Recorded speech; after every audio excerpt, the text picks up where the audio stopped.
What did they take our market? What do they want to do now?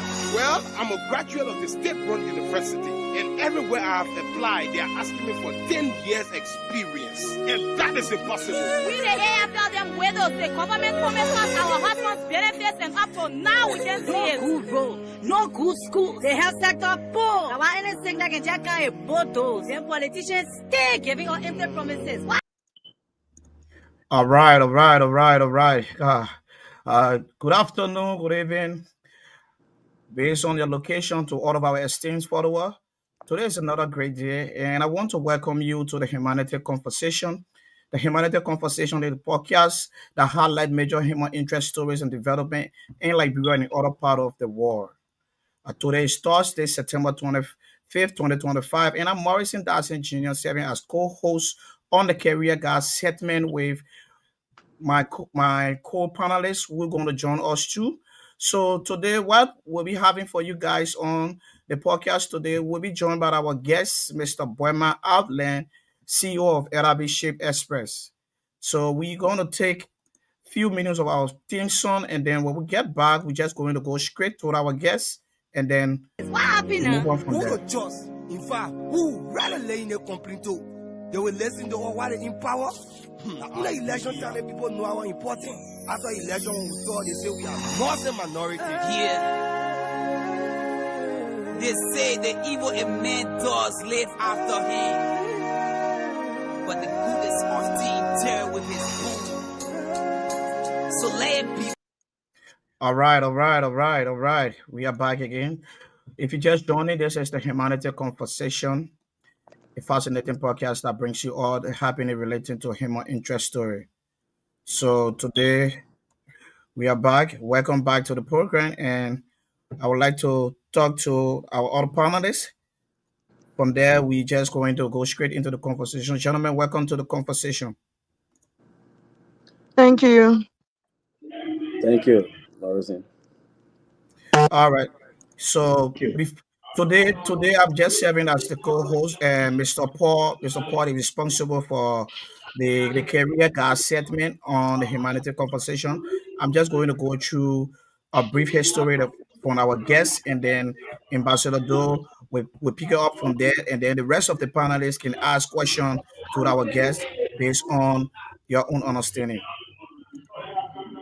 So our guest, Mr. Blamo Outland, is a professional banker with over 12 years of experience in business, learning credit analysis and risk management, grow loan portfolio by 67% per and reduce non-performing loan from 17% to 3% skills in strategic planning, team leadership, and product development.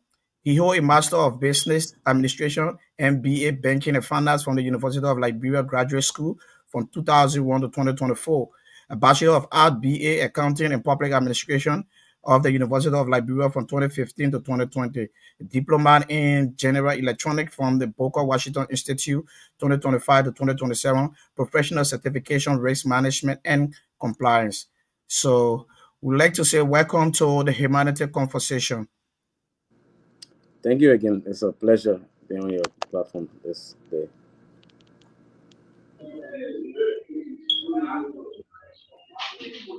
So Ambassador Do, are you there? Yes, I'm here. Yes, so today we have our guest for our career guide segment, and all of our discussion points were centered around the banking and financing. This segment is mostly for to educate our students that are coming out of high school that don't know their way through, because nowadays some of them enter into university, they don't even know the courses they want to do. Can you please mute your mic somewhere before coming in, please? Some of them don't even know their way through when they graduate from high school, going to university. They just go to university where they see their friends then playing courses, and then they just join there without a passion, nothing like that. So we created this segment just to encourage and educate some of them with our guests that will be appearing. I'll be appearing on this platform from their own personal experience or their field of specialization. So today, having to be the first day in which we're going to welcome our guest, Mr. Blamo Outlet. He's going to drive all through the banking and finance aspect and from his own understanding and his own personal experience.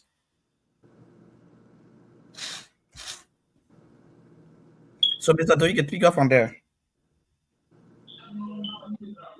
Okay, so thank you, uh, Mr. Bremer Kwe Outlet. This is our career guide segment. We are glad to have you and want to say welcome on the segment. As our co-host said, I am the host alongside with Ambassador Morrison, and this segment is designed for us to allow our students have a career path. So having you on this segment today, we are honored. So we are going to look at strictly the banking sector and who can become a banker with your profile in banking. We are glad to have you. So we want to give you a few of time so that you can introduce yourself.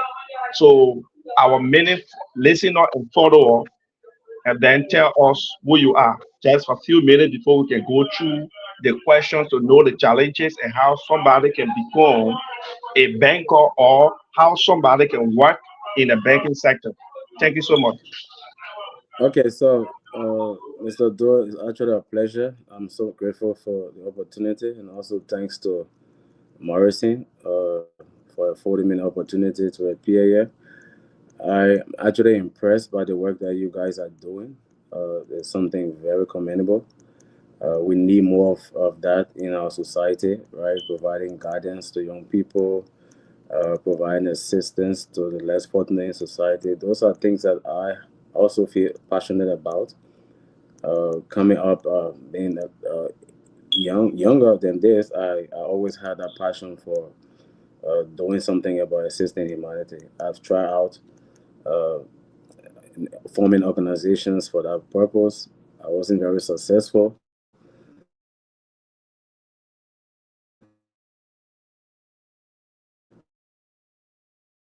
I've learned a lot from university, and I'm glad that you are able to organize yourself and do the things that you're doing. So I just like to start off by saying I'm very grateful. I appreciate what you guys are doing, and I hope you can continue and whatever way we can support. Definitely committed to doing that. So talking about myself, right? My name is Blamo. As Maury already indicated in my intro, I am a banker by profession. I hold a postgraduate degree in banking and finance. I also have an undergraduate degree in accounting. I worked in banking and finance for well over 13 years. I started went through the ranks and file. I started as a trainee loan officer in Access Bank back in 2011, and then was continuing to grow up to the point of heading the small and medium enterprise. I want to play media man. I want to play media man. I want to play media man. Yeah, Mr. Allen, thank you for the brief introduction about yourself. We are glad to have you. So to start up with, uh, who can become a banker? Maybe somebody is listening to us that have different career, or somebody, a student, is following this broadcast and don't know their way out. So who can become a banker?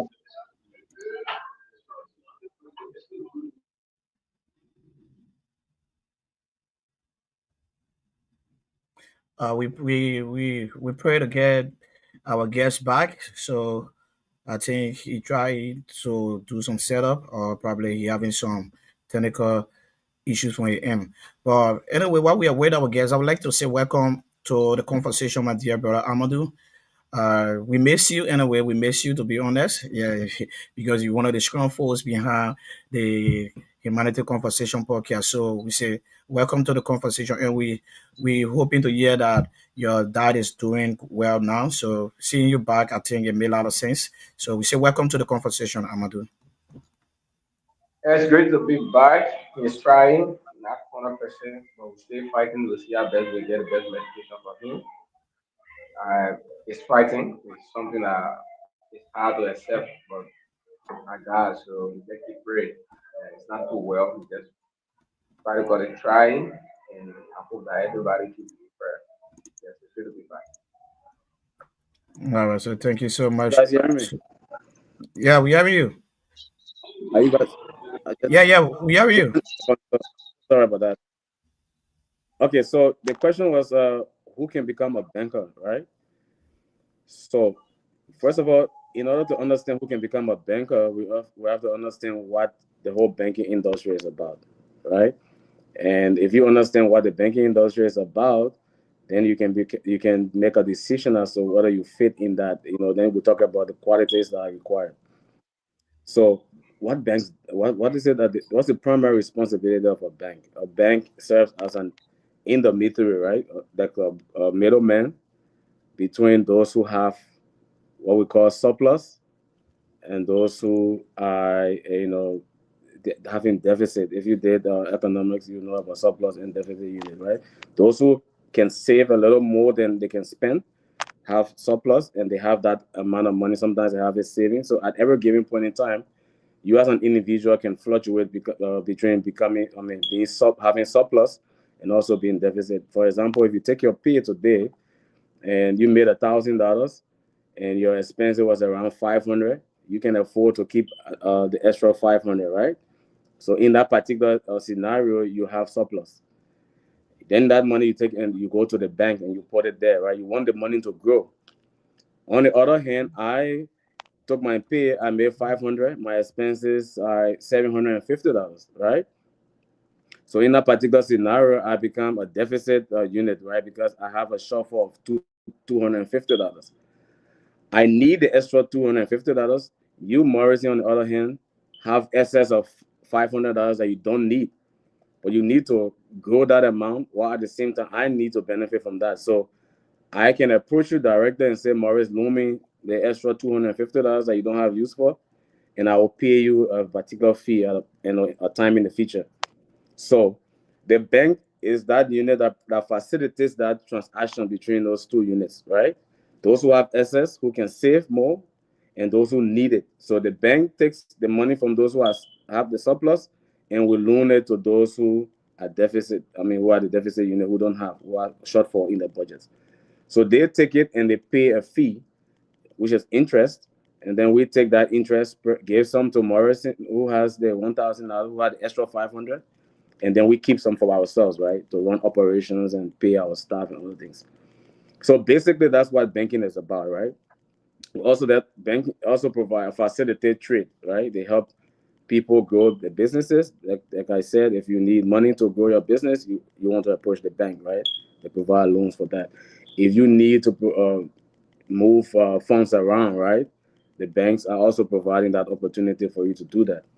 So having laid that basis, you know that at the end of the day, at the core of banking is interaction with people.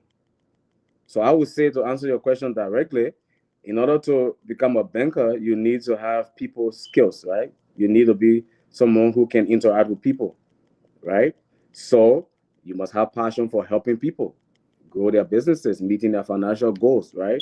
Providing advice to people, right? Being someone who is relatable, right? So if you're somebody who does not like that, you don't like to interact with people, you don't like to do any of those things I just stated, then banking is not for you. So banking, at the core of it, has to do with dealing with people. Another thing. Yeah. Thank you for providing such an answer to our many listeners. So, how long will it take for somebody to become a banker? So maybe I have the interest of being a banker, and I don't have the skill.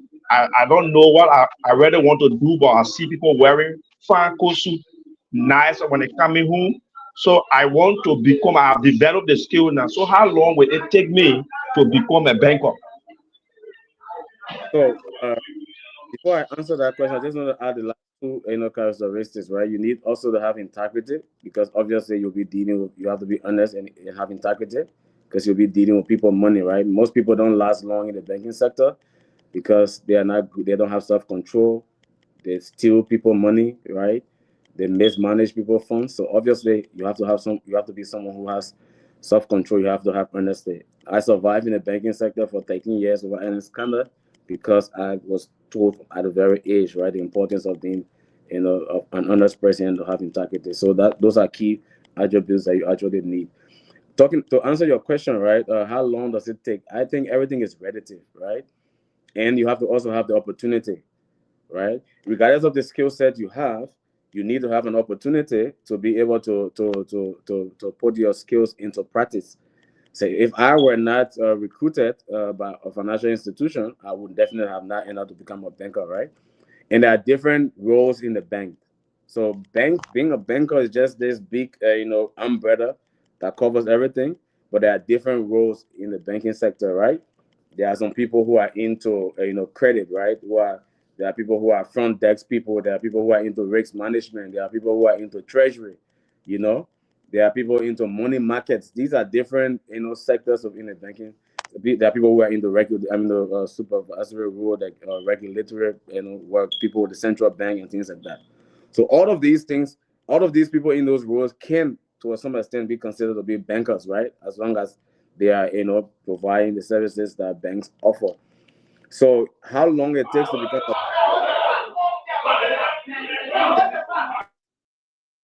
into another, right? So you can start up in, for example, I started as a trainee loan officer. That could pass as a banker, right? So from that, I continue to ascend, through the rank and file and to the position I last, held before moving to the US. So it depends, and people can also move very fast in the career depending on your own, performance and things like that. I was privileged to have been promoted like every 6 months, between that, and then when I got to the top, it was like, it slowed down a little bit. So you can become a banker straight from university, right? You just apply to a bank, right, and then you get a job. That could pass as being a banker. It could take you somewhere between 4 years to get an undergraduate degree, right, in banking and finance or any business related course. You know, you don't necessarily have to learn banking and finance like in undergraduate, but you can have a degree in economics, for example. It will be very useful to have a degree in accounting because banking has to do, you have to know the language of business, right? So how do you manage people's funds if you don't know how the whole, how money works in short? So you must have an understanding of, accounting. If you do math also, it will be very useful, right? Because you need, right? But-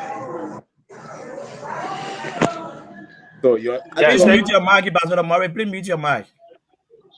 yeah, Mr. Outline, thank you so much. Before I give the other panelists on the chance to ask that question, I have two questions in one year. What skills you need to become a banker and risks associated with banking, as well as the importance of banking institution in the country? oh, that's 3 in 1. So what skills do you need? I started to mention some of the skills, right? You need to have basic, mathematics skills, right? You should be able to add up. As a banker, you deal with interest, right? You deal with percentages and things like that, right? So you have to communicate in that particular language, and key to that would be having some basic mathematics skills. It doesn't have to be very complex, but you need, at the core of everything, you need to have basic mathematics skills. You also need to be analytical, right? You need to be able to analyze, right? You have to read trends. You have to be able to, if I were to give a loan to someone, I want to analyze their repayment capacity, right? Can they repay the loan? How do I do that? I need to analyze.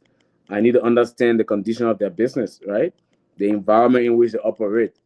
I need to consider all of the factors associated with the business, the risks involved with that, right?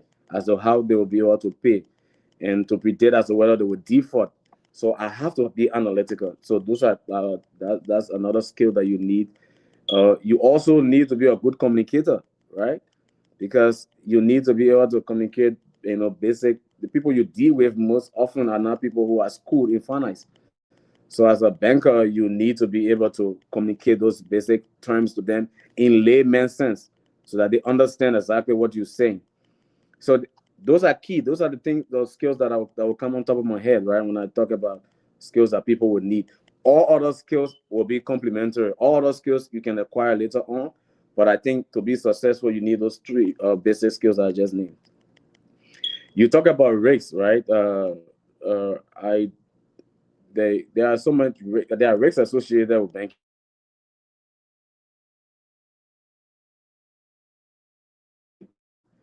Right, one of those, if the banks have a lot of non-performing loans, obviously it will affect the bank's ability to continue to do business, right?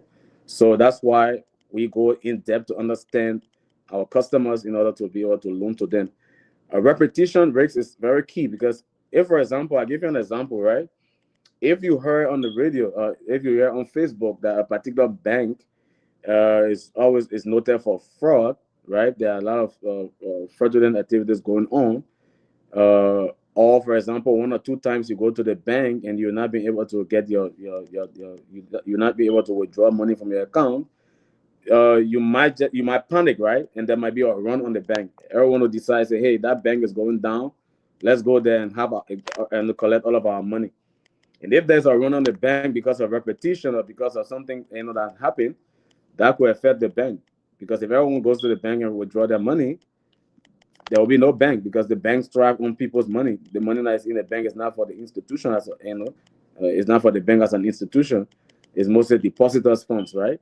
So if that happens, the bank will have a problem. So that's another risk that the bank always has to consider.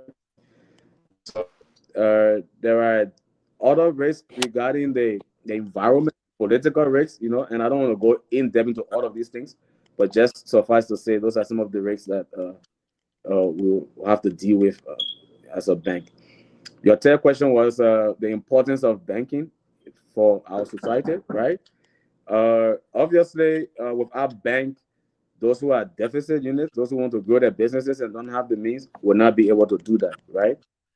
Trade will not be facilitated, because you need to move money from place to place, right? People need to interact, and so many things have to happen. And so if the banks are not available to do that, you will definitely have a shortfall in that. So basically, those are some of the things I think I can say regarding Thank you so much, Mr. Bremer Kwe Outline, CEO Liberia Ship Express. So at this time, I want to turn to my co-panelists to see whether they can ask you a few questions. Thank you. So, All guys, you right. are welcome. Thank you so much. Thank you so much, Mr. Outland. We really Why? appreciate you. We really appreciate you for You the just level of come again. give me a couple of seconds, please, before I All take your right. question. Just All right. So I would like to welcome Ambassador Morris and our sister Betty from France. Welcome to the conversation. Today we have our guest in studio, Mr. Boema Outland, who is the CEO of LRB Ship Express based in the US. And then today he's going to be driving us through the banking and finance, because today's segment is all about the career guide, where we invite guests from different and background of their own personal expertise to come on and enlighten our followers, most especially the students that are coming out of high school who don't know their way through when they enter into university. So you guys are welcome to the conversation. Thank you, Brother Morrison, and good afternoon, good evening to everyone on this platform today. By the way of introduction, I'm Betty and Bryman, the CEO of Courage Foundation, a non-profitable organization that runs in Liberia. And I'm always on the platform to learn more and also share ideas with one another. So I'm glad I'm here again. So I want to say welcome to our host and our guest. Thanks to everyone. All right, thank you so much. So Ambassador Morris, welcome to the conversation. Again, it's a pleasure to be here at this hour, and I want to say welcome to our distinguished guests, Mr. Boeman, Q Outland, CEO LRB Express. It's a pleasure to be here, and to every one of you. Again, the name remains Morris X Siryon, and I look forward to us having a very fascinating exchange when it comes to the career guide segment of the humanity conversation. Like Morrison said, this is a way in order to help those students who are graduating from high school to be able to have a very good or fun, better career for themselves, because we have realized over time, many young people nowadays, you will observe that we have 75% of high school graduates, most especially the females who goes to do nursing. But you try to investigate why, they will not give you any concrete reason. So I want to say thank you. It's a pleasure to be here. All right, thank you so much. Thank you so much. So, I would just want to give one of my questions from the many questions I have dropped down for Mr. Outland, and then I will turn the mic over to Amadu and then Mr. Morris as well to ask the question. But before that, I would like to tell Mr. Outland, because Mr. Outland is the CEO of LRB Shape Express, who happen to be one of the proud sponsor of the Humanity Conversation Research Period Settlement. So we would like to hear one or two words from Mr. Outland relating to the LRB Shape Express, because we have been playing that promo over and over and people have been following, asking questions. So today we are opportune to have you in studio. We'd like for the people to hear from the horse's mouth himself. So do you have anything to say relating to the LRB Shape Express before I drive straight into my question? I have a lot to say when it comes to LRB Shape Express. All right, So, you're welcome. We gave you a few and minutes. Thank this you so much, and thank you question so is much for something I always would look forward to. Yeah, thank so you so much for always being a proud sponsor of the LRB and the Humanity yeah, Conversation Research Bureau Settlement. So you can come in. thank you, Morris. So in all of my years of working, right, I know I've always had a passion of running my own business, right? So LRB Shape Express is,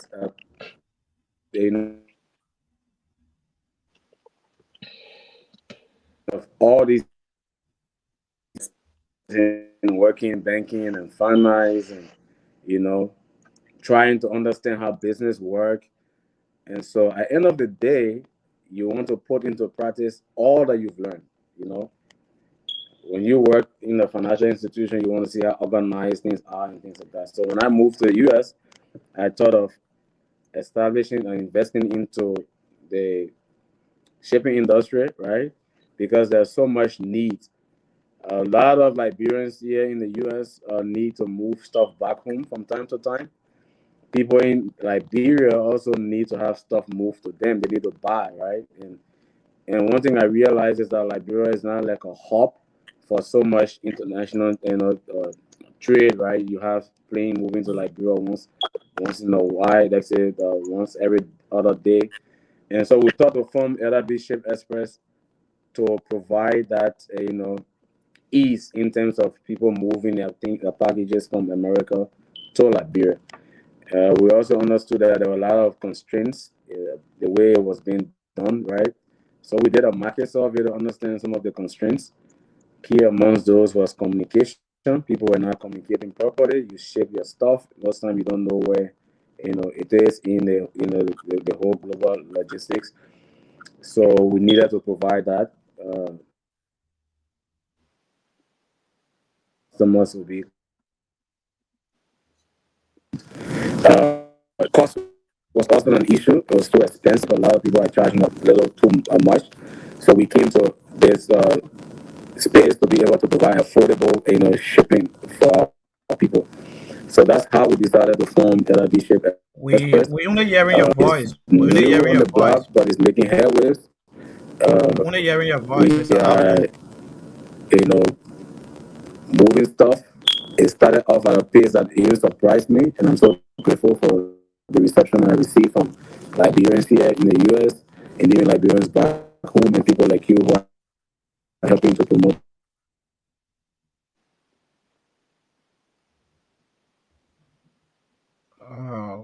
We I hope you think could get. his mic is kind of I think he facing some network problems, so we pray and hope that he get back on. So all right, so gentlemen, there's the conversation, the discussion point, banking and financing. We're hoping to get our guests back. So Can I ask a question before you're going to discussion? yeah, Uh, well, I want to know whether the LRB Shipping Express also package goods for people, or they are only there to ship goods out of the country. they also involve into packaging, Buying and buying packaging. and packaging and sending for people in Liberia. So you can contact them. How do we Yeah. contact him? Because anyway, let me Yeah, know. I always post the link, the flyers and other stuff on the page here. So I want to share the flyers with you so Okay. you can try to do business with them. If you want to buy on eBay, Amazon, you can also contact them. They're going to do that for you and then just be able to ship it. Okay. Because I need some material for work for my team work stuff and all right, no All problem. right, so thank you, Amadu. You've been following Amadu. You've been following closely. So you've been following our guests and throwing light on some of these things that it require to be a banker and that's what I see. So Amadu, you've been following. Do you have anything to say before our guests can join us back? Yeah, like it's good to have these kind of discussions. Honestly speaking, I really enjoy his presentation. I wanted to ask question, but he quickly switched to LRBC Express. So I thought we should first try to complete that part of the topic in banking and finance, and we're going to maybe use some minutes to talk about his business because it is important for our followers. Like for me, it is also important for me too, because I think this platform will soon be one of the best in terms of the career guide because it will help a lot of our young people out there to choose a better career. Because if you talk about banking, our elders Yeah, Amadu, the guests are joining us now, so let's go to the point. yeah, Amadu, that go to the point the guest shown us already. The reason I asked that question to the guest to talk about the LRB Shape Express because he's the CEO and he's one of the proud sponsors for the Humanity Conversation Research Bureau segment, and he having limited time to be on the podcast. So based on that, I have to squeeze that question in before going to my main question that he just for him to show light on it while we continue the conversation. Yeah, so so Mr. you can Boyman, continue. welcome. Mr. Allen, welcome to the conversation. Yeah, thank you. I'm sorry I went off. Uh, yeah, so not to take much of your time on this promotion. You've already done extremely well in promoting this business. So in short, we're just providing the service. We ship from the Midwest in the U.S. to Liberia, and then people in Liberia who want to buy stuff on Amazon and other online stores can use our address, buy their stuff, and then we ship it to Liberia for them between 5 to 14 days. We arrived in Liberia by air. So those are the things that we do. So let's switch All right, to so that I want stuff. to ask you. A quick I want to question. use. A quick question, please. What is the limit, the transfer limit? Like maybe some may say, oh, maybe from $100 or from $50, or do you have any limit Yeah. of transfer? Our minimum weight by air is 10 pounds. That would be around $130. So your package should be at least 10 pounds. Yeah. Okay.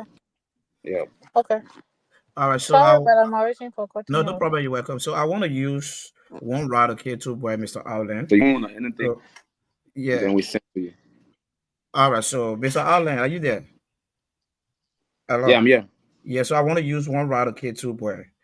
The first question is how can small business owner with with lower capital apply for loan and be successful? One. Two, you work as a banker in Liberia where customers find it difficult to get their transaction done, where mostly it is alleged that customers need to give a tip before their transaction can go through. And now you are in the US. What is the difference as a former banker in Liberia? Look, Okay. before the guests come in, brother Morrison, you have already stole my questions. Why were you, bruh? Yeah. Okay, So anyway, we. okay. So your first question, if I got it right, is how does a small business I'm uh, not. acquire a No, loan? yeah. Okay. A loan from the bank and to become successful in that loan. Okay. So this is what I was saying. I would say from experience, right? Before you approach any financial institution for a loan, right? You must assess yourself, right, as to what is the need. What do you really need this thing, right? This money that you're going for. What is the purpose? How would that, better your business, right?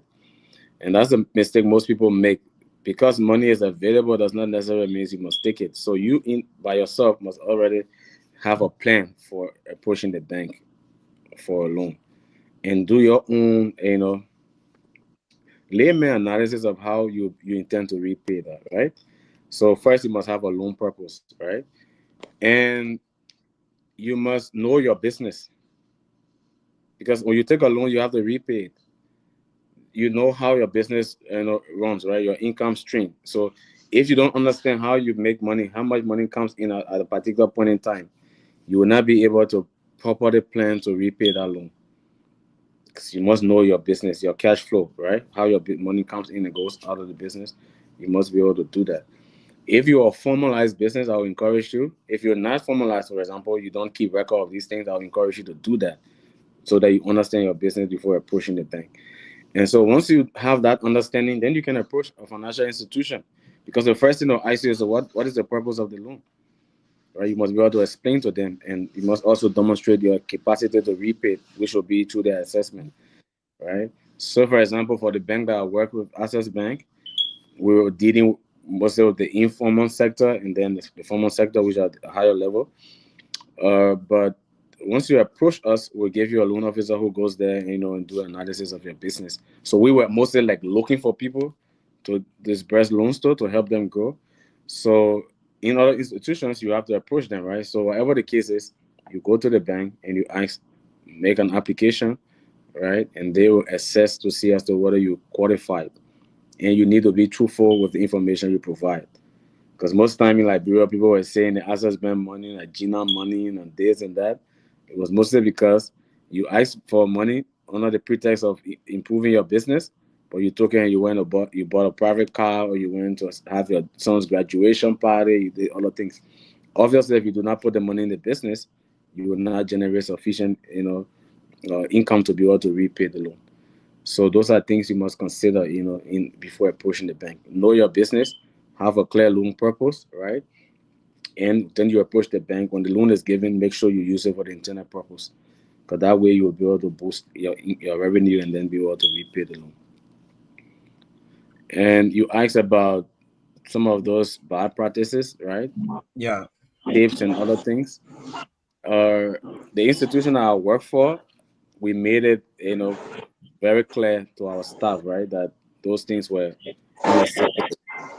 There are other institutions who might not be as rigid as that. Maurice, please mute your mic. There are other institutions who might not be as rigid as we were or as we are, because I'm sure that tradition continues with Access Bank. But there's a big difference here, right? And it all has to do with the culture. In the United States, for example, you don't need to know anybody to have your transaction. We live in a society where it's a small society. Tips and other things are common, right? They are somehow acceptable. Even the institution that we work, where we were very clear about zero tolerance for bribe and other things, people will still offer, bribes and other things. The only time you get to know as a boss or supervisor is when things go south. When somebody is not pleased, then you hear, oh, this person did that. And as many times as we got that information, we took action. So in the US, it's different. I think it's because of the culture, the awareness have been created, and and people are living by the rule. The same thing can happen in Liberia if we live by the rule, if we enforce, the rule. If someone goes, against a rule and takes a bribe and is reported and is investigated, that person should be penalized. That is the way you change that, But it's actually All right. different here to answer your question. All right. Thank you. So I turn the mic over to my colleagues to ask the question. Okay, let me be ladies before gentlemen. So. Okay, my question have to do with as a non-profitable organizations, most especially a new organization. How can one build without getting support from the bank? How can an organization be a success organization or successful organization without maybe having a sponsors? Or what are some of the mechanisms or the strategies that a new organization can put in place to have a growth out there? Okay, so I will try as much as possible to provide my own understanding. This is not an expert advice, because a non-profit, it's what the name says, right? Non for profit. I have done Yeah, you mostly, are giving out, but you don't yeah, expect with anything. mostly But you still dealing need finance and to get out there. So how can one with. can So as a non for profit, right? You have a particular mission, right? You have something that you want yeah. to achieve, right? So, for example, if it is, uh, say, for Morrison's organization, humanity, yeah, you're helping orphans and other things. So there are people who share similar passion, right? If I'm passionate about helping orphans and you are a vehicle through which I can help orphans, I would rather deal with you, right? So there are people out there who have finances, I mean, who have money that they can invest into these kind of activities that you're doing. You just need to look for them, but you have to have a clear vision of what you want to achieve, right? And that's why project proposal comes in. So if you come to me, if you want to pitch an idea, for helping rehabilitate young people, you must come with a clear plan as to how you want to do that, and that will be in the form of a project proposal, right? To state the targeted, the audience or the beneficiary, the cost associated with that, how long it will take you to do what you want to do, what will be the impact at the end of the day when the project is implemented. If you have all of that and you come and you convince people who are going to give you that money, not expecting anything in return, the only thing they want is to ensure that the impact that you say you will have, you will definitely have that. So I would rather advise you to look into those kind of avenues to fund your activities. Find people who have interest in the lines that you're actually pursuing, and be able to make a pitch to them, convince them about the importance of what you're doing, and they might just consider, giving you some funds. Do not go to the bank to get a loan because you're I not profit. Because if you take a loan from the bank, you have to pay, and you have to pay with interest, and you're not for profit, so you're not going to do that. All right, Okay. so thank you so much. Amadu, you can come in. Yeah, thank you, very much for such unique discussion on banking and finance. So, when you want to explain it, talk about integrity and data accountability. If you want to be a banker, so I was like, it is possible the banker career to end after when she lacks accountability and integrity. Meaning, as a banker, that's a career that you pursue. It is possible that the end you have to follow different career after somebody missteps. For sure, right? There are so many examples of my colleagues, as people who I started off with, who are no longer into banking and finance. If you commit fraud in the banking sector in Liberia, right, you run the risk of having your career destroyed for good, because the central bank has, we have data on people who got involved into malfeasance, malpractices and other things in the bank. You are stigmatized. I can tell you that for free, right? And no institution want to work with you. So by the time you dismiss from one bank, you are flagged in the entire system, right? So everyone knows that this person stole money from this other bank, and so he's not going to go. You might just consider finding some job somewhere else, as maybe something low key. But if you commit fraud, you'll definitely be stigmatized, and it will haunt you for a very long time. And that's why I tell a lot of young people, right, when I was in Liberia, your career is all you have. I mean, your repetition is all you have, right? You have to live for your name. I accept you on, or maybe even if as an older person, right? That's not an excuse to commit fraud. But imagine you're a young person, you have your whole life ahead of you. If you commit fraud, that becomes a very big stigma. And so, integrity is key. Is very key. I can't emphasize that enough. You need to be someone who love your name and will do everything to protect it, even at the if it means going Thank out you. So, food or whatever this is. Yeah, you need to do that. All right, so Amadu, you have any other so questions so we I'm can more, move forward? Uh, yeah, definitely. I'm more interested in when you talk about the political risk, and then you say you not emphasize on a move, but then if you look at our country, Liberia, in fact, at the political level, people see it to be a career and it's a path to be successful. So, what are the political risks when it comes to the banking aspect? Yeah. When I said political risk, that's why I said I just want to be like on the surface because that would be a whole big topic. But I would just say this much, right? The political risk I talk about is the political climate, right? If there's a political instability, for example, in Liberia, it's going to affect the banking sector, right? If people are rioting, for example, banks will be closed, right? If people, there's no rule of law, right, because of the leadership, right? Definitely people, we cannot go and foreclose on the collateral.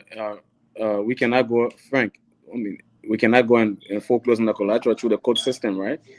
If there's political interference, right? There's no respect for the rule of law. If I give a loan to a politician and because of his connection, he armed the strong arm the bank, and we go to court and he's able to arm towards the judges and everything. So obviously it becomes a problem. So that's something that when I say political risks, those are things you consider. Whether there's smooth transition, right, in political processes and things like that. But let's not go too much into that. I wanted to spend some time.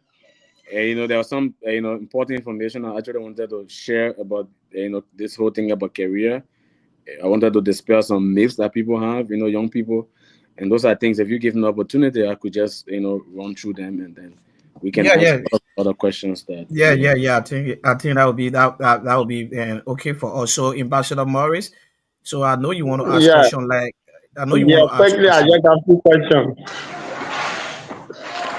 So So, so you can just ask the question quick, so our guests can so go thank you. through. And the questions are also exactly on the issue of the same banking and finance, and it's also squared with career. So I would love to know, even though I did not start the conversation, but let's say it might be two or three in one.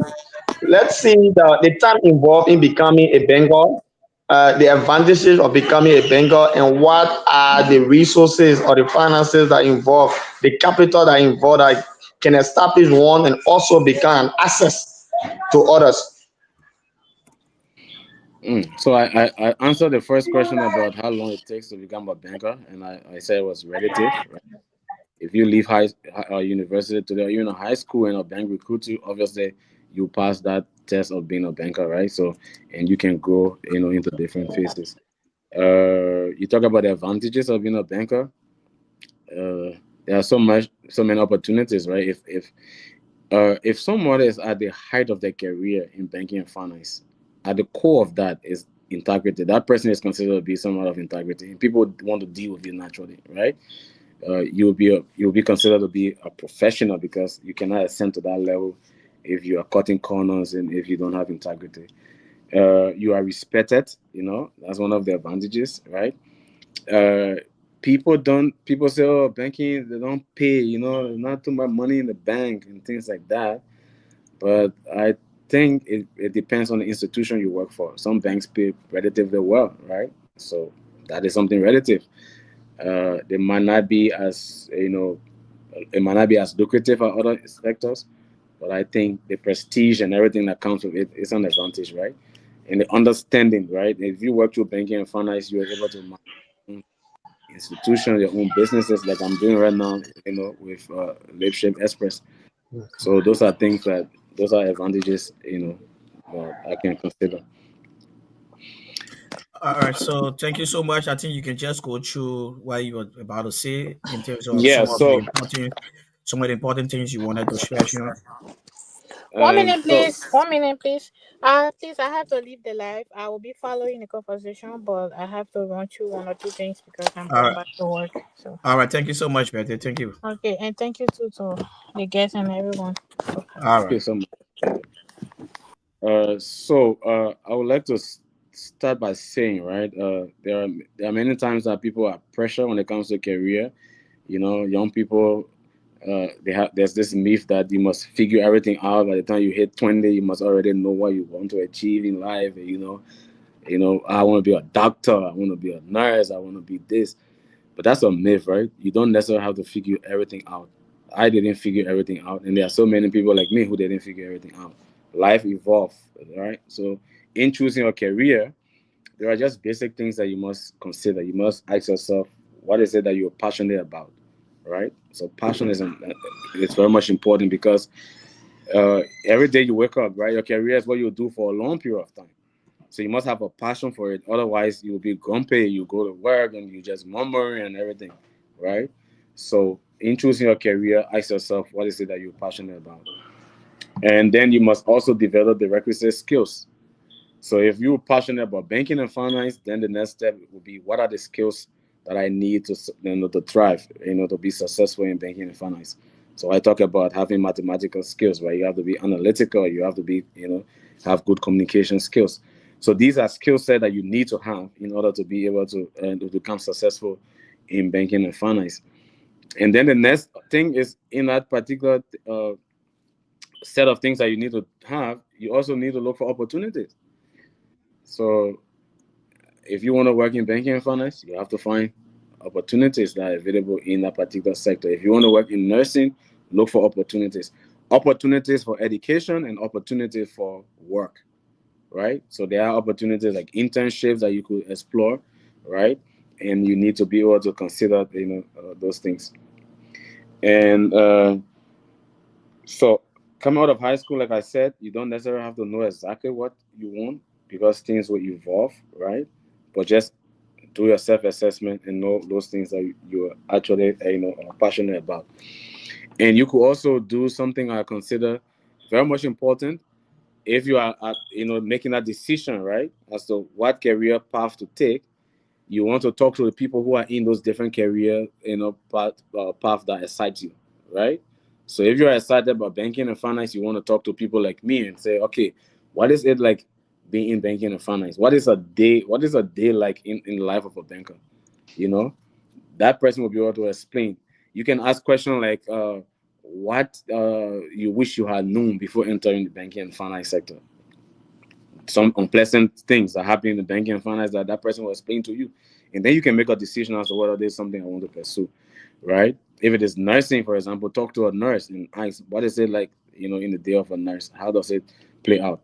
If it is engineering, if it's an auto mechanic, right, electrician, whatever you choose to do, talk to someone who is in that sector and ask them how is it like, being in that sector, and what are the challenges that they actually face with. All right. You can also take advantage of internship opportunities. I think internship provides you a glimpse into what you'll be doing for the rest of your life, right? So you want to go to if it's banking, go to a bank, apply for internship, and test out, right? See the environment. Is there something you like? If you don't like it, you can still move somewhere else. If you leave from the banking, you could go to the hospital, do an internship there, right? Understand how things work. You could also move around, whether it's in a mechanic shop or, it's teaming up with an electrician, teaming up with a plumber.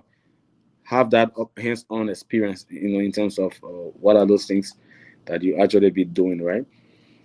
And you also need to research the industries that you want to consider going to. If you want to live, you want to have good income, you have to ask questions, right? What industry pays more, right? Before entering a particular industry, you want to know if money is what drives you. Ask the question as to what pays.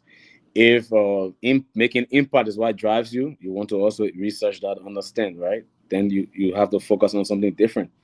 If you are driven by money, then you also want to go somewhere where there's you make a lot of money. So you also need to be able to research that. Another thing I also like to add before I go is that there are skills that cut across every other industry, right? There are skills you must have to succeed in any other industry. One of those skills is communication. You must be able to communicate, whether verbal or written. You must hone the skill of communication, right? Problem solving skills has to be, you have to be someone who can solve problems. If you work in a mechanic shop, you have to solve problems. If you're an electrician, you have to solve problems. If you're a driver, you have to solve whatever career you have to have the ability to solve, problems. You have to have the ability to work in team. And I'm sure most of you definitely, bear me out with that, right? You run this institution, this platform, it has to be teamwork. So if you're not someone who can fit in team, you need to start honing that skill now of working in teams, because you definitely need team to be able to succeed. And then in this modern day and age, people who are aspiring for different careers, you need to have financial literacy skills. You need to have digital skills, right? I had to switch up out of this for some time because I was maybe pressing the wrong button and things like that. Obviously, you need to have some digital skills, right? So the world is evolving. Technology is taking over, AI and all of that. I don't want our people back home to be left behind. Take advantage, get on the bandwagon, and be prepared for what the future has. So those are things I just wanted to stress in passing.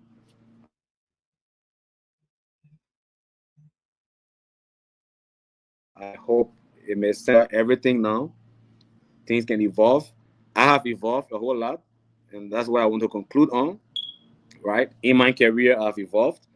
I started out first. I have passion for journalism, so I had a stint in journalism. I was correspondent for Radio Veritas. I built up my own radio station along with my friend in Kakata and things like that. And then I needed to sustain myself. I figured out, why not? I can try something else, right? And I was called to work with the bank. And I put my microphone down. I came to the bank. We went straight to the bank. Right? Yeah. So, and while there, I had to, learn what it took to become successful, right? So I went to school, I got the requisite qualification, right? And so before going to banking, I also had a stint with communication, right? So radio communication, UHF, VHF, SSB radio, all of those things. Right after BWI, I had a stint with that. So what the point I'm making is that career evolves, right? And at the end of the day, what I know I'm passionate about is business. So all of these different things, different experiences, all accumulate into what I'm about to do or what I'm doing now with LRB Shape Express. So these were different paths that I had to travel to arrive at where I am today. And so where I am today now, I can bring all of those into that and become successful. So do not despise, all those different detours that you have, If opportunity comes, jump on it. Take advantage. One opportunity can lead to the other, right? You can say, okay, I want to be a banker, but today I have the opportunity to work in, a mechanic shop, right? I'm learning mechanics, right, while I'm going to school. So obviously you are working, you are earning, you're making money. And then when opportunity comes for banking, you can switch to that. You can run and chew gum at the same time. So don't, get yourself stuck in one area. Be flexible because the world changes a whole lot, right? So many things. And Morrison, you're in the US, you can attest to that. There are a lot of things that will change. You will change career as often. If you are stuck in one career, But I want to know. I want to know what I'm doing. I want to know. When I was back home, I used to handle camera and other stuff. But now, I'm on the health. I'm on the health. I'm on the health team. Exactly. So you Right. see the kind. So, but don't forget, right? That skill you have in the handling of a camera, you are using it. Yeah, And yeah. in the health field, there will be opportunity to use the camera. When I was working in banking and finance, there were opportunities for us to do, promotion, right? Jingles, marketing, and other things, right? Because Yeah. of my background in mass communication, I was able to do that. There was time we had to do newsletter. So they will go to it, okay, this man is a journalist. Some people in the bank will say, yeah, this man is a journalist. So he will use that Yeah. skill, right? So like what you're saying, right? Just similar thing that just happened to me when I was back home and attending the University of Liberia doing mass communication and public administration. But then normally I always love to be part of the OB crew or be behind the scene to package the news and other stuff to present it, in which I'll always be like controlling camera in the studio and other stuff. So and this dream I've been there alongside with my brother Amadu, with the host Aloysius SSJ Jr. We've been having this dream to always come up with such unique platform that will be able to spread this message out or come up with good content that people will listen to and other stuff. So when we started these things, when I started these things, and then with my colleagues, other people that have been following me, they say, bro, you somebody you've been doing this thing when you're back home, or you've been presenting or XYZ. I said no. I want thing everyone should get in mind. Believe that you can do it. Believe that you can do it regardless of what. So just build a mind that I can do it. and that's what I'm doing. Even though we are not expertise, we are not professional into the presentation, but at least we are somewhere that people can follow us and see how best they can find reason to listen to some of these things. So, like Can you said, it made a lot of sense on what you just said. can I just say something? Yeah. Many people who are more skillful, who are more intelligent than you and myself, but they will never achieve anything because they always aim for perfection. Let me repeat that. There are many people who are very skillful, who know a whole lot, who can do this show better than you, who can speak better English than you and myself, but they will never get to do this because they're aiming for perfection. They want the camera angle to be perfect. They want the lighting to be perfect. They want to say the right thing. They want to do the right thing. And as long as you do not try, you will never achieve what you want to achieve. As long as you do not start, you need to start to achieve. If you don't, so wait for them. And, let them wait for the day they will be perfect. They will never achieve that perfection. By the time they are perfect, you will be far ahead of them, and they will just have to. They will only sit and admire you, right? So that's one thing. You've started, and you can just build upon. Don't look back on it. Yeah, definitely. It's similar to people who just stuck somewhere and very confused to choose a career, like you say, right? There are some people just stuck. They have tried this, they have tried this, they feel like it is not working out for them. Even young people done yet. And they say, but then we just go every day in the morning, I sit to this so and so place, we just talk about how Liberia looking and we leave from there. And when you go around, you see there are a lot of opportunities for us to go and learn different things, different careers. But none of them want to go into it. I cannot be a tailor. I don't want to be a plumber.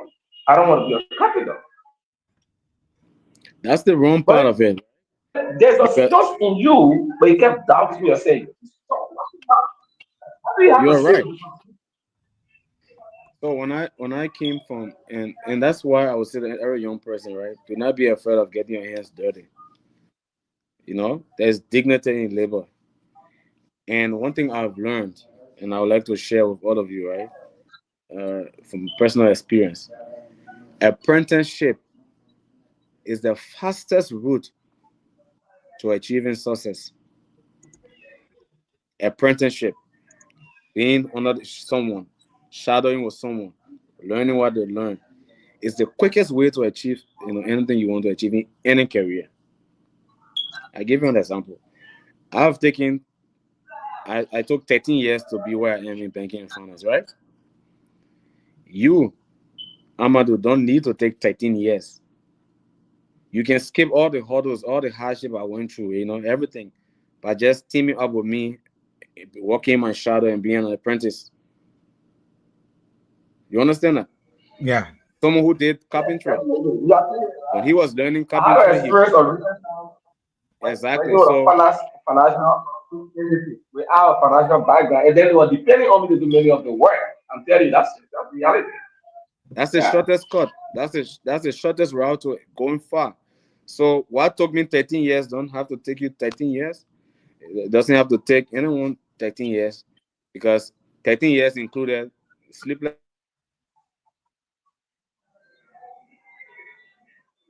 nights. But I can coach you in a couple of days, a couple of weeks, a couple of months, and you can do better.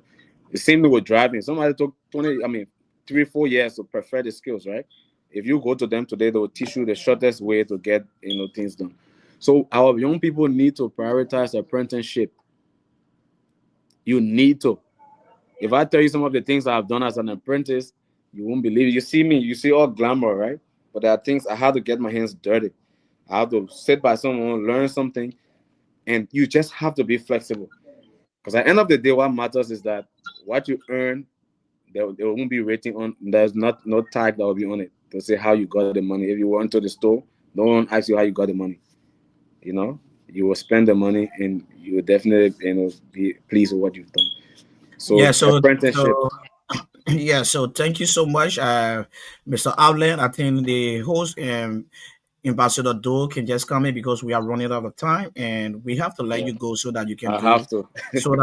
your one or two stuff as well. So Yeah, I would we like have to to turn go the pick. mic over. I would We like to have to turn go the mic. pick packages now. We need to go and ship. Yeah, so I Nice. was It trying was to actually. mark. Let me just end by saying, yeah, I have to run. It was nice having. I mean, the opportunity. I really appreciate it. Let's do more of it, right? Let's and continue believing what you do, right? There are people who are depending on you. Don't let them down, right? Teamwork. You guys continue to collaborate. I see a lot of ambassadors here. That's a good thing. So you guys continue to be ambassador for this show, right? Do your best to keep things going. Yeah, Thank you so so much. yeah, so before we let go of you, so probably I would like to ask the host for the segment, and Ambassador Do probably you have one or two things to say before you can leave. So Ambassador Do.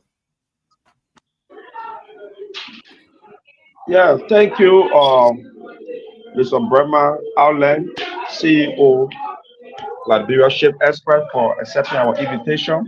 And then your contribution to the topic is welcoming.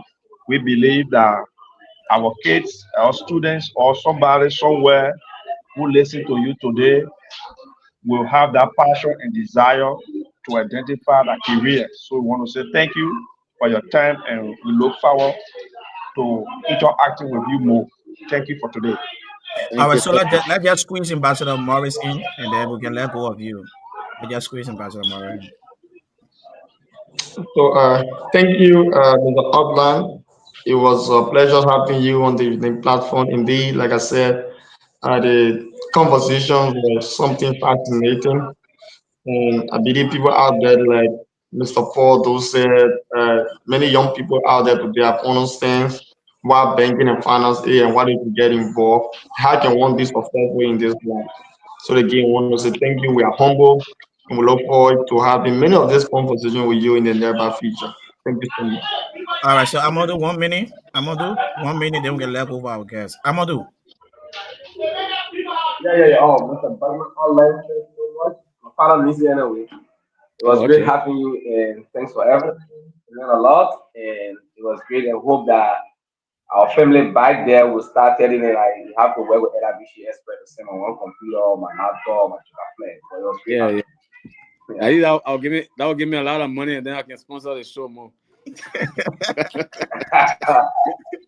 Yeah. Yeah. Yeah, Cheers. so thank you so much, Mr. Outland, for accepting our invitation. And we hoping to see you on the Humanity Conversation podcast again. And we would like to say thank you ever so much. I think today, Ambassador Doe said that a lot of people that will come across the video or been watching that have learned a lot of things when it comes to banking and financing. So this segment is all about educating the young people or Liberian in general who don't know their way through. So we say thank you for affording us the time to scratch on some of these things. We appreciate you so much, and we'll be hoping to have you again. It's always a pleasure, Morrison. Thank you, and keep up the good work. All right, thank you so much. All right, gentlemen, that's how we let go of our guests today. And today, I believe Amadu, the conversation was so fascinating. We were able to learn a lot of things. So basically, we can just share our own fair view on what the guests were talking about, and then we just call it a day for today. Thank you. So, I'll come first because I have something to remember. Now, you was right in terms of saying in terms of choosing career. You don't have to choose a career like maybe this is the right time. If someone say this is the right time to choose this career and I should go to pursue this career, but of course. Now, some of us came from out of high school with the mindset of being a civil engineer. We graduated, we did not even take one interest to be a civil engineer. We goes to university, we get stuck, we come out, we go to do some professional courses, we got stuck, we come out. We kept going around and see how bad where life hit us, right? One thing we should know here is where life hit us that we find ourselves today. I had no dream to be behind computer throughout my life after high school. But every time I try other places, it was kind of difficult. Sometimes financial problem I couldn't end some of it. And then when I saw the path where people believe that and trust in me, I started to follow that path. Today, I will tell you, I've taught a lot of people in this country, over a plus thousand of young people, professional people, ministers, and even some of the representative senators through my little computer skills that I learned. So that I have connections with some of them. Like you talk about, you don't need to spend like 5, 6 years to be a banker. I have experience working with a financial friend for a short time. I signed like a 6 month contract. After the 6 months, they extend the contract with even salary increasement. I was like, no, I'm going to keep for 6 months, not a financial person. But then in that particular place, those that were there with financial knowledge, I became someone that an entity was highly depending on because of my computer skills. Because I already work with Excel, QuickBook. Those are things that taught you computer skills and learn some jargon of finance. And then I also develop a system where you can use in order to do all of that financial transactions. The same user system of the person. So I did not come from a financial background. There was no fear to say, oh, this place is a financial area, so I don't want to work there. No, I was trusted with that platform. Like you said, I was trusted with that platform. I have more than 1,000 US dollars, almost 100,000. I was trusted with that platform. It has to do with integrity and accountability. For the short time, working with those people, they trusted me with that platform. In fact, when I first get it, I called a few big brother and my father was like, this platform people trust me has a huge money and have a lot of risk. And every the risks that year you're clear with me. If the money came on me, I'm responsible. I was like, this is difficult for me. And I kept getting the courage from the people in the system and kept asking questions. People living from there and I have the knowledge on managing some financial issues. Today, when I apply for a job, I can place it there. So you don't have to have a fake career right after high school. You can stumble, fall, wake up. I always tell people in this country there's nothing called destiny. You live with me, I will learn everything. I will learn everything. My brain I have can hold everything. I believe it can hold everything. The only thing I need to do is if I learn these things, when I get job on it, I will learn on the job. When you keep working on something or after 4, 5, maybe 2, 3 years, or even a 6 months, if you cannot pick up that, then it is there's a problem somewhere. But that is it. And I would like to say to all of our audience in the following, don't get stuck in looking for career. Try many areas as you can until you can find your passions and you find what best suits you and fit. Okay? All right, so thank you so much. So probably we can get Ambassador Morris. I don't know if you still following Ambassador Morris or Ambassador Paul. So we can hear from you relating to all of this, all of Oh what our yes, guest said. So we can listen to you too. yeah. So our guest brought huge sense to our disco. He provided so many education to our children and our school going children. Let me be clear, and those who are still searching for career. But what we need to know, like for the school going kids, there are people who don't have outside experience. They don't have outside experience. So in this light, there are steps that you need to follow so as to have your career. There are steps. Because now you see the child, like I said it before, most of the children now in school, they are kids, 13 years, 14 years. Those kids don't have outside experience. So, like we're about to graduate some, we'll be asking them for their own ambition, who they want to become. It will interest you to know that 3 persons will be sitting by each other. One the person say, I want to become a nurse. That 3 of them will go for it. I want to become engineer. They will all go for it.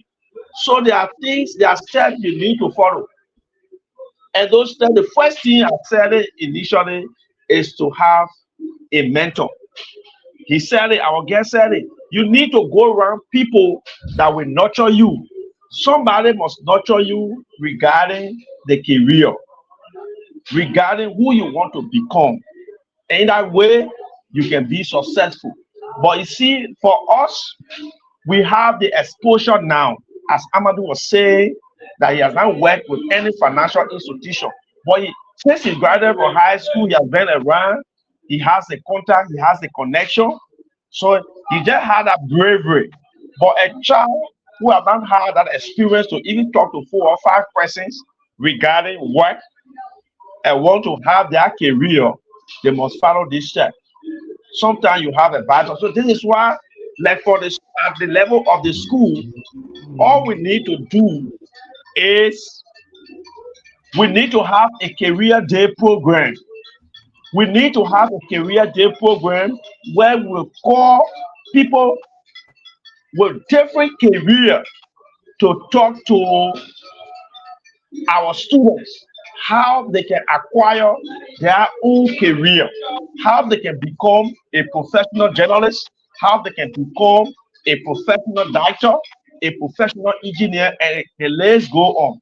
So today we have a professional financial expert here today, somebody who have had master's degree. And I think we have mastery over what he was saying today.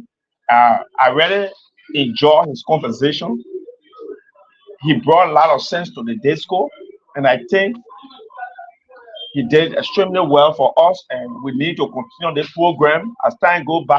Our platform will be big, and we will have more people following, so that we can help Liberian children. So, and Yes. for my part, I believe that the explanation today was great.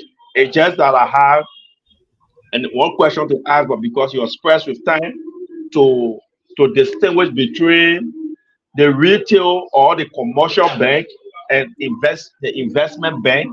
But I think next time, if we break it on the platform, we will try to answer such questions. Thank Yeah, you. definitely. So I just grabbed something from what you said in terms of creating a career day where students will go and showcase themselves to know what actually they have interest in learning. So now, what I want to say, Mr. Do, you serving as an instructor. So the noise for your end. Please mute your mic and keep Yeah, coming. yeah. Yeah, so what I want to say, Mr. Doe, I think you serving as an instructor is brilliant enough that teachers now in various schools, whenever schools opening, they interact with the students most often. And when school opening, the students go to school, let them try to be the guardians for the students. Ask them once they are in school, because you serving as a sponsor for a specific class, and you will know all of your students that you're dealing with. So in the beginning of the school year, you ask each of the students what are things that they want to become if they graduate from high school. So once they tell you these things, and then you can observe them through their grading system per semester and a grade period and the school that they will be doing, and then you compare it with what the student tell you that, oh, I want to be a medical doctor. Then you see the students even scoring good and good 70 in science. So how you think that the students will be somebody good when he graduate from high school, enter university to go do a nursing, or to go learn about things that require about being a doctor or a nurse. So if somebody say they want to be a banker, I just trying to post something somewhere so you can understand. Somebody say they want to be a banker,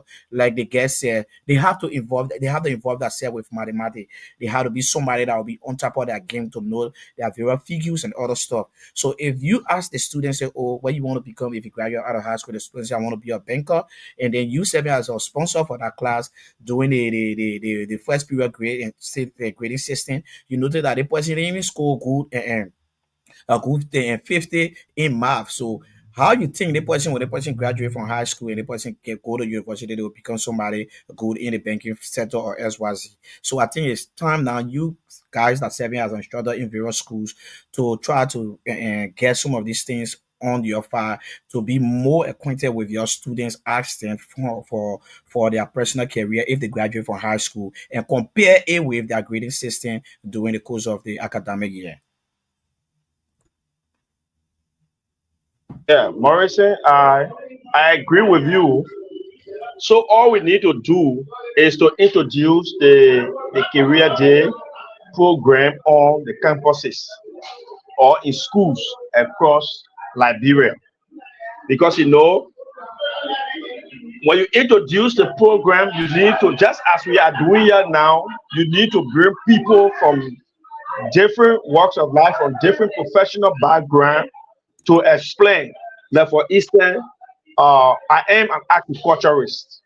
So I could go to a campus and tell the students how you can become an agriculturist, what are the benefits, the importance, and if you are an agriculturist, what work will you be doing?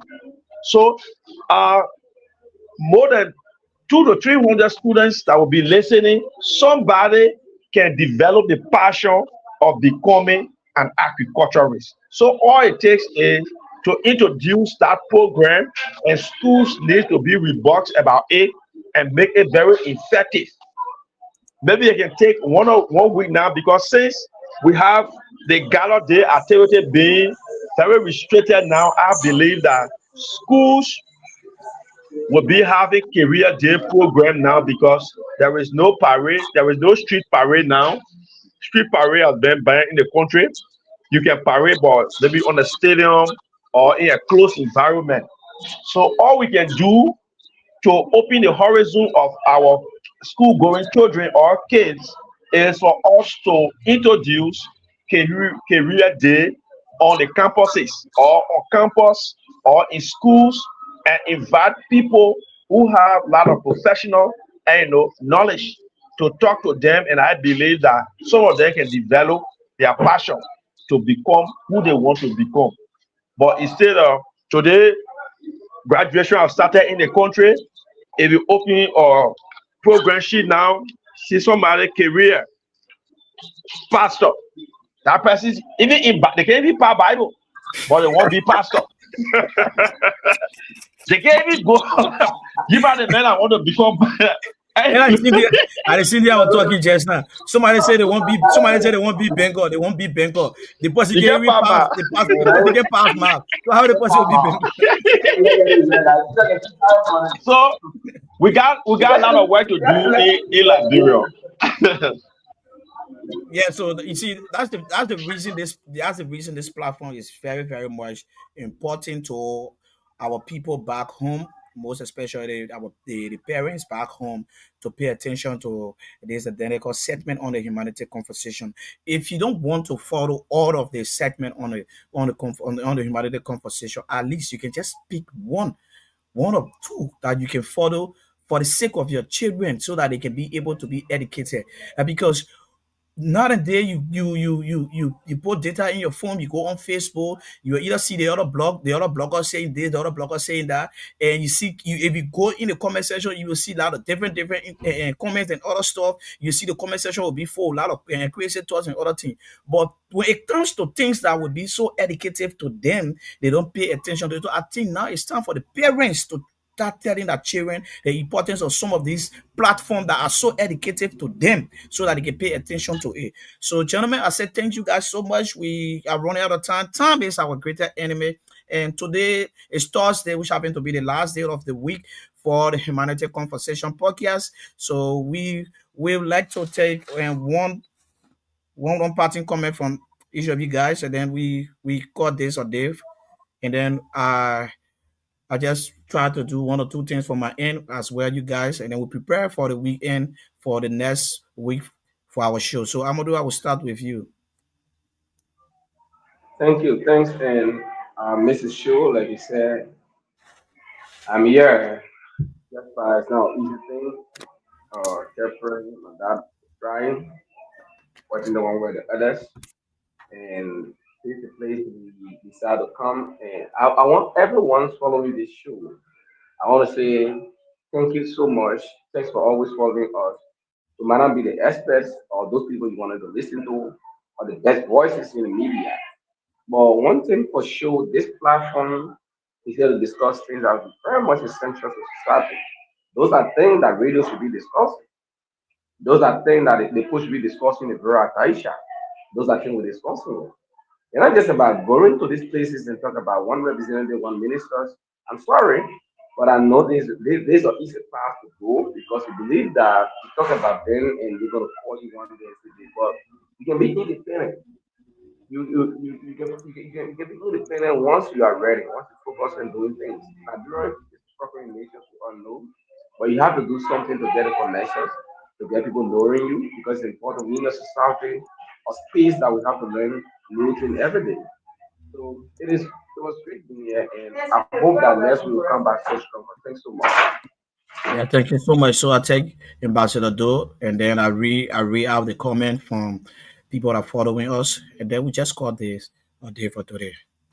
Ambassador Do. Yeah.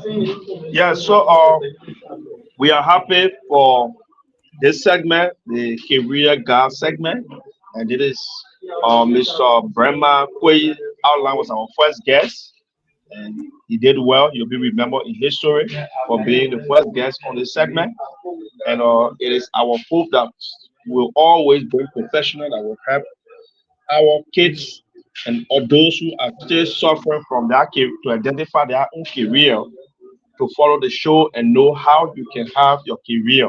So we are happy, hoping that next week or Thursday or Harrisburg will be our next guest. We already have his flyer. All we need to do is to keep in touch with him so that he can be our guest, and the rest of the panelists can also help to identify people that can help us to have professional on this segment. Thank you so much.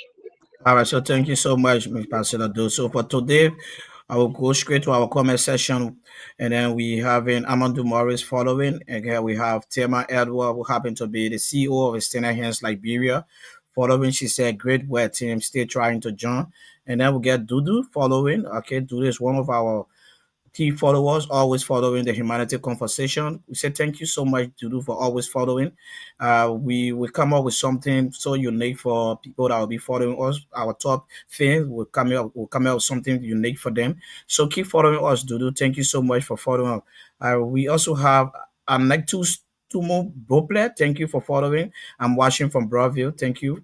Thank you for following. And then we have our own sister, Christine Poe from North Dakota. She said, thank you guys so much. So thank you so much, Christy, for always following us. So today is Thursday, and if you are just joining, this is the Humanity Conversation, a fascinating podcast that brings you all the happening relating to human interest story. Today we are joined by our guest, Mr. Brema Upland, CEO of LRB Ship Express, and then he threw light on banking and financing so that students in and out of Liberia that want to go to the banking aspect, they will know their way through. So it was so fascinating today from our guest, Mr. Allen, and we're hoping to have him back on the podcast anytime soon. So thanks to you guys for always staying with us, and that's how we're about to draw the curtain for today's edition. We happen to be Thursday, the last day of the week, and the next time you will see my face here or Amadu or Ambassador Do, it will be on Monday, where we're going to join back again and continue where we start for. So thank you so much for joining. Once more, my name is Morrison Dassin Jr., and I serve as a co-host for the Humanity Conversation podcast, and Ambassador Do serve as the host for the Humanity Conversation Career Guide segment. And that's how we want to say bye-bye from our end. We'd like to say peace and love. We love you all. And what for Clipper? If for Clipper, my people tired suffering. We need a change. Listen, you not need to tell me what's happy. I can see it in your eye, no something happy. I can see it. You're not talking, but your heart talking. Telling me you're hungry, you're not getting nothing. You're bold, you can't afford. Some of your life more than dig hole and cover hole.